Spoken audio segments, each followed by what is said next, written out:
পশ্চিমবঙ্গে নতুন সরকার ক্ষমতায় আসার পর আবারও মুখ্যমন্ত্রীর সদর দপ্তর হতে চলেছে মহাকরণ বা রাইটার্স বিল্ডিং।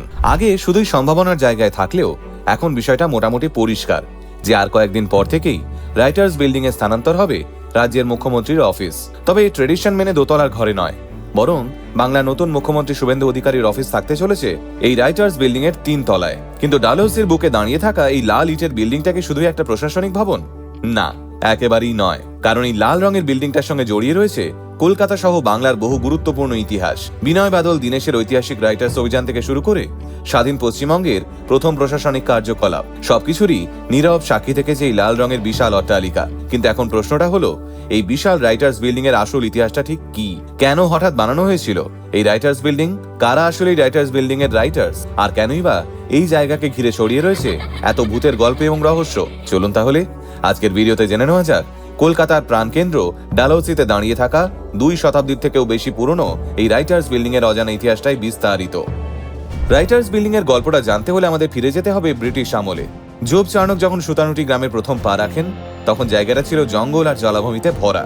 এরপর ইতিহাসের বহু অধ্যায় পেরিয়ে ধীরে ধীরে কলকাতা হয়ে ওঠে ব্রিটিশ ভারতের রাজধানী।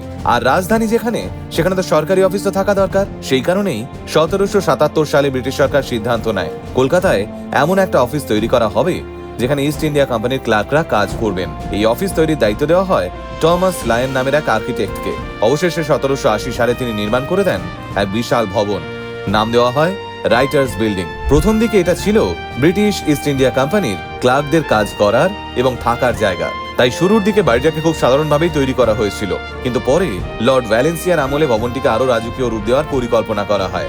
19 শতকে পুরো ভবনের চেহারাটাই বদলে ফেলা হয়। সাধারণ ইট পাথরের কাঠামোর উপর যোগ করা হয় ফরাসি রেনেসাঁ ধাঁচের কারুকাজ, আইকনিক কারিন্থিয়ান কলাম এবং বিশালাকার সব মূর্তি। আর তারপর থেকে রাইটার্স বিল্ডিং হয়ে ওঠে ব্রিটিশ ঔপনিবেশিক শক্তির এক বিশাল প্রতীক। তবে রাইটার্স বিল্ডিং শুধু ব্রিটিশ শাসনের আস্ফালনের সাক্ষী নয়, এটা বাংলার স্বাধীনতা সংগ্রামের এক গুরুত্বপূর্ণ অধ্যায় বহন করে চলেছে। এই ভবনের থামগুলোর গায়ে আজও যেন লেগে রয়েছে বিনয় বাদল ও দীনেশের রক্তের স্মৃতি। 1930 সালের 8ই ডিসেম্বর 3 তরুণ বিপ্লবী বিনয় বসু, বাদল গুপ্ত এবং দীনেশ গুপ্ত সাধারণ পোশাকে ঢুকে পড়েন ব্রিটিশদের এই প্রশাসনিক দুর্গে। তারা ব্রিটিশ পুলিশ কর্তা N.S. সিমসনকে তার নিজের ঘরেই গুলি করে হত্যা করেন। মুহূর্তে এই রাইটার্স বিল্ডিং এর বারান্দা কেঁপে ওঠে গুলির শব্দে। এই অসামান্য বীরত্বের স্মরণেই আজ ডালহৌসি স্কয়ারের নাম হয়েছে বি বা দি বাগ। অন্যদিকে স্বাধীনতার পরই রাইটার্স বিল্ডিং পশ্চিমবঙ্গ সরকারের প্রধান সচিবালয়। কিন্তু এখন প্রশ্নটা হলো, রাইটার্স বিল্ডিংকে মহাকরণ বলা হয় কেন?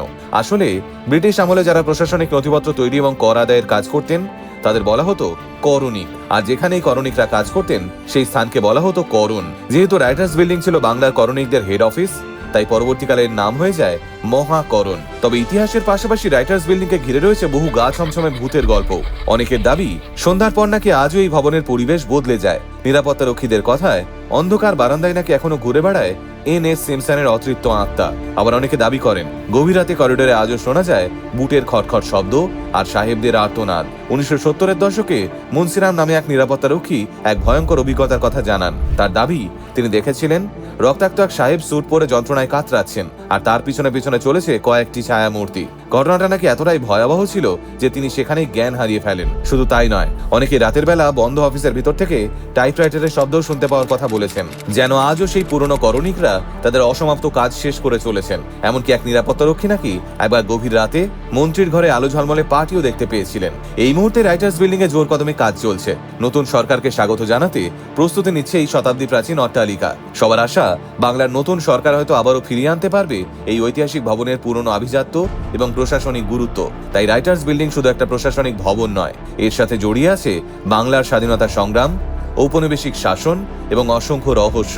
সময়ের সঙ্গে সঙ্গে এর ব্যবহার বদলেছে এর চারপাশের রাজনীতি। কিন্তু আজও কলকাতার বুকে দাঁড়িয়ে এই লাল বাড়িটা পাল্টে যায়নি এর সঙ্গে জড়িয়ে থাকা গল্পগুলো, পাল্টে যায়নি এর ঐতিহ্য আর আভিজাত্য। আপনাদেরকে কখনো রাইটার্স বিল্ডিং এ যাওয়ার অভিজ্ঞতা হয়েছে? আর রাইটার্সের ভূতের গল্পগুলোই বা আপনারা কতটা বিশ্বাস করেন? আমাদের কমেন্ট করে জানাতে ভুলবেন না কিন্তু।